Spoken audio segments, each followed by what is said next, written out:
Nalgonda collector కార్యాలయం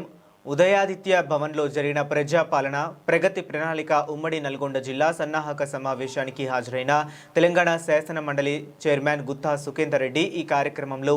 గౌరవ జిల్లా ఇన్ఛార్జ్ మంత్రి వర్యులు అడ్లూరి లక్ష్మణ్, మంత్రి కోమటిరెడ్డి వెంకటరెడ్డి, పార్లమెంట్ సభ్యులు, శాసన మండలి సభ్యులు, శాసన సభ్యులు, కార్పొరేషన్ చైర్మన్, మున్సిపల్ చైర్మన్లు, మార్కెట్ కమిటీ చైర్మన్లు, ఇతర ప్రజా ప్రతినిధులు, ఉమ్మడి జిల్లా కలెక్టర్లు, అధికారులు తదితరులు ఉన్నారు.